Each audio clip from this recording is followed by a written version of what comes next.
நடைபெறுகின்ற சட்டமன்ற தேர்தலில் தமிழகம் முழுவதும் மக்கள் திமுக ஆட்சியை அகற்ற வேண்டும் என்ற ஒரே மனநிலையில் இருக்கின்றார்கள். 5 ஆண்டு காலம் ஒரு நரக ஆட்சியை நடத்திய திமுக, குறிப்பாக பெண்களுக்கு பாதுகாப்பு வழங்க முடியாத ஒரு ஆட்சி திமுக ஆட்சி. குழந்தைகளை அன்றாடம் பாலியல் வன்கொடுமை செய்து கொலை செய்து கொண்டிருக்கின்ற ஆட்சி. இதுவரை தமிழ்நாட்டில் இப்படி ஒரு சூழல் வந்தது கிடையாது. இதுக்கு முன்பு எத்தனையோ தலைவர்கள் ஆண்டார்கள்.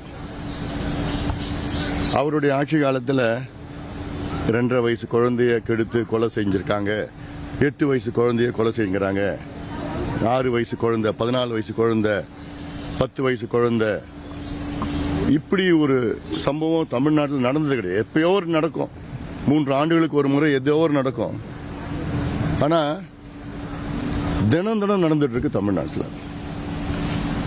இந்த 5 ஆண்டுகளில் 62,000 குழந்தைகள் பாதிக்கப்பட்டிருக்கின்றார்கள். இது தெரிஞ்சது நமக்கு. அதாவது தெரிஞ்சது வெறும் 10 விழுக்காடு தான். 90 விழுக்காடு அது வெளியில சொல்ல மாட்டாங்க. ஏன்னா குடும்பம் பேரு போயிடும், குழந்தை எதிர்காலம் போயிடும்னு. 62,000 குற்றங்கள், குழந்தைகளுக்கு எதிரான குற்றங்கள் நடைபெற்றிருக்கிறது. அதுல 27,000 குற்றங்கள் போக்சோனா பாலியல் வன்கொடுமைகள், செக்ஷுவல் ஹராஸ்மெண்ட், ரேப். அதுல 361 குழந்தைகள் கொலை செய்யப்பட்டிருக்கின்றார்கள். அதுல 38 குழந்தைகள் பாலியல் பலாத்காரம், பாலியல் வன்கொடுமை செய்து கொலை செய்யப்பட்டிருக்கிறார்கள். Rape and murder of children, innocent children. இது ஒரு காரணம் போதும் இந்த ஸ்டாலின் ஆட்சியை தூக்கி எறியறதுக்கு. ஒரு காரணம், இதுக்கு மேல காரணமே தேவையில்லை. குழந்தைகளையும் பெண்களையும் பாதுகாக்க முடியாத ஒரு முதலமைச்சர், அவர் ஒரு முதலமைச்சரா? எதுக்கு உங்களுக்கு இந்த பதவி? எதுக்கு உங்களுக்கு ஒரு ஆட்சி, ஒரு நிர்வாகம், ஒரு காவல்துறை?